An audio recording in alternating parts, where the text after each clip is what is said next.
આજે આપણે બનાવીશું તુરિયા ઢોકળી. એના માટે મેં એક તુરિયું કાપીને લીધેલ છે, ઢોકળી તૈયાર કરીને લીધેલી છે, મસાલા મીઠું, હળદર, મરચું, ગરમ મસાલો, ધાણા જીરું અને ગોળ. વઘાર માટે રાઈ, જીરું, હળદર, લાલ મરચું,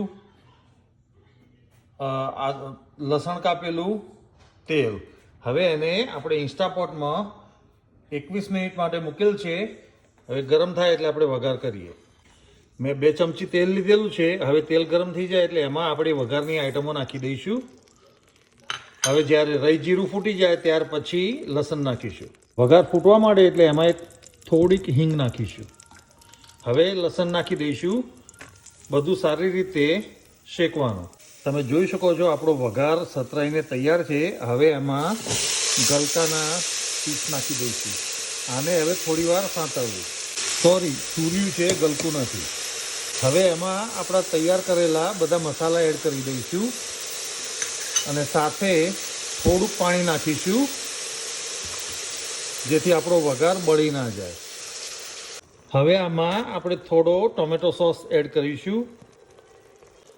હવે આપણે અડધું તુરિયું કાઢી લઈશું એટલે આપણે ડબલ લેયર ઢોકળીની બનાવી શકીએ. હવે આમાં 1 લેયર ઢોકળીની મૂકી દઈશું. ત્યાર પછી આપણે કાઢેલું તુરિયું એની ઉપર નાખી દઈશું.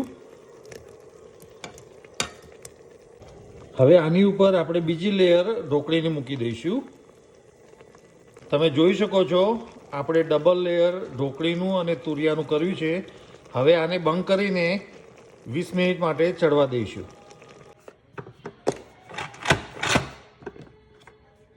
વીસ મિનિટ થઈ ગઈ છે. હવે આપણે આપણું ઇન્સ્ટાપોટ ખોલીને જોઈએ તો તમે જોઈ શકો છો આપણી તુરિયા ઢોકળી બનીને તૈયાર છે.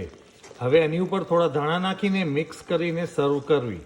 Thank you for watching the video. Video ગમે હોય તો શેર કરજો, સબસ્ક્રાઈબ કરજો ને લાઈક કરજો.